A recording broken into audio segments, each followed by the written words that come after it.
کامران بتائے گا عدالت کی جانب سے جو رائے سامنے آئی اس کے چیدہ نکات کیا ہیں؟ جی بالکل، دیکھیے یہ متفقہ رائے ہے جو کہ صدارتی ریفرنس میں دی گئی ہے، اور اس میں جو سابق وزیر اعظم ذوالفقار علی بھٹو کی پھانسی کے فیصلے سے متعلق جو سوالات پوچھے گئے تھے عدالت عظمیٰ سے، ان کے جوابات جو ہیں وہ ایک رائے کی صورت میں آج دیے گئے ہیں، اور یہ متفقہ رائے ہے جو کہ سپریم کورٹ کے 9 رکنی لارجر بینچ کے اراکین نے متفقہ طور پر دی ہے۔ اس لارجر بینچ کی سربراہی جسٹس قاضی فائز عیسیٰ کر رہے تھے، اور یہ گزشتہ 2 دن پہلے اس کی سماعت مکمل کر کے یہ رائے محفوظ کر لی گئی تھی۔ آج یہ رائے سنائی گئی ہے جس کے مطابق جو ذوالفقار علی، یہ قرار دیا گیا ہے متفقہ طور پر کہ ذوالفقار علی بھٹو کی جو پھانسی کا فیصلہ تھا وہ آئین کے مطابق نہیں تھا، اور وہ قانونی جو تقاضے تھے ان سے مطابقت نہیں رکھتا تھا۔ اس میں واضح طور پر یہ کہا گیا ہے کہ ذوالفقار علی بھٹو کو فیئر ٹرائل کا حق نہیں ملا، اور ان کو جو پھانسی دینے کا فیصلہ تھا اس میں انصاف کے تقاضے پورے نہیں کیے گئے۔ خاص طور پر انہوں نے جو لاہور ہائی کورٹ نے جو فیصلہ دیا تھا ان کی پھانسی سے متعلق، اس کے متعلق کہا گیا ہے کہ یہ اس فیصلے میں بنیادی انسانی حقوق کے تقاضے جو ہیں وہ پورے نہیں کیے گئے اور ان کو مد نظر نہیں رکھا گیا۔ تو واضح طور پر یہ کہا گیا کہ وہ جو فیصلہ تھا پھانسی دینے کا، یہ آئین اور قانون سے متصادم تھا، اور اس میں انصاف کے تقاضے پورے نہیں کیے گئے اور بنیادی انسانی حقوق کو مد نظر نہیں رکھا گیا۔ تو یہ ایک ایسا فیصلہ ہے کہ 44 سال بعد 44 ایئرز یعنی 44 سال کے بعد عدالت عظمیٰ نے اپنی غلطی جو ہے وہ تسلیم کی ہے، کیونکہ ان کو پہلے لاہور ہائی کورٹ سے اور پھر سپریم کورٹ سے اس سزا کی توثیق ہوئی تھی۔ تو اعلیٰ عدلیہ جو تھی یہ اس کا فیصلہ تھا، جس کے اوپر اس سابق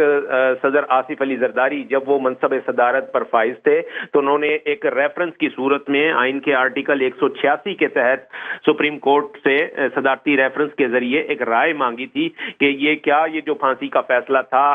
یہ آئین و قانون کے مطابق تھا اور اس میں انصاف کے تقاضے پورے ہوئے تھے۔ ان تمام 5 سوالات پوچھے گئے تھے اس حوالے سے، اور ان 5 سوالات کے جو جواب ہیں وہ متفقہ طور پر دیے گئے ہیں، جس کے مطابق یہ کہا گیا ہے کہ یہ جو ذوالفقار علی بھٹو کی پھانسی تھی، یہ فیصلہ جو تھا عدلیہ کا، یہ آئین کے مطابق بھی نہیں تھا اور قانون کے مطابق نہیں تھا۔ اس میں ذوالفقار علی بھٹو کو فیئر ٹرائل کا حق نہیں دیا گیا، نہ تو انصاف کے تقاضے پورے ہوئے، اور نہ ہی کہا گیا کہ آئین میں ایسی کوئی گنجائش نہیں ہے کہ فیصلے کو کالعدم قرار دیا جا سکے، یعنی کہ وہ فیصلہ تو کالعدم نہیں ہوا لیکن اس پر سپریم کورٹ نے اپنی غلطی کو مانتے ہوئے ایک رائے دے دی ہے، یہ صرف تاریخ کا حصہ ہوگی۔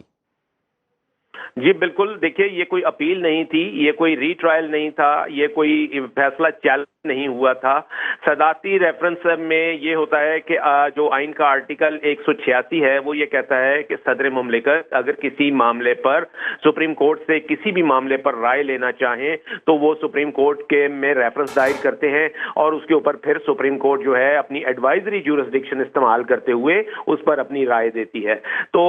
یہ آرٹیکل 186 کے تحت دائر کردہ ریفرنس تھا، جس کی کہ مختلف ادوار میں سماعت جو ہے وہ ہوتی رہی ہے۔ کئی سالوں تک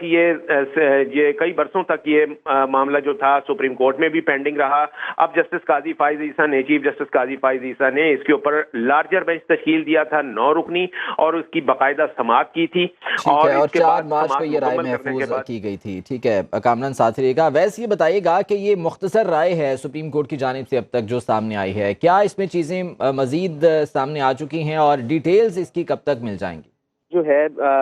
9 رکنی لارجر بینچ کی جانب سے محفوظ رائے جو ہے وہ سنائی گئی ہے، اور ابھی جو ہے یہ شارٹ رائے ہے اور یہ بڑی محدود ہے، اور اس کے بعد جو تفصیلی جو ان کا متفقہ رائے ہے وہ متوقع ہے کہ آج شام تک یا کل تک وہ سنا دی جائے گی۔ لیکن اس میں یہی بتایا گیا ہے کہ چیف جسٹس جو ہیں قاضی فائز عیسیٰ، ان کی جانب سے یہ رائے دی گئی ہے کہ جو ذوالفقار علی بھٹو کا جو ان کے خلاف جو کارروائی ہوئی وہ آئینی نہیں تھی، اور ہم جو ججز ہیں ان کو بھی آئین اور قانون کے مطابق فیصلے کرنے چاہیے۔ صدر آصف علی زرداری جو ہے انہوں نے 2011 میں یہ ریفرنس دائر کیا تھا، اور آج جو ہے وہ 9 رکنی لارجر بینچ کی جانب سے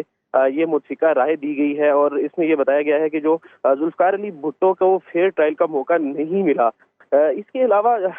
قاضی فائز عیسیٰ کا بھی یہ بھی کہنا ہے کہ ہم ججز پابند ہیں کہ قانون کے مطابق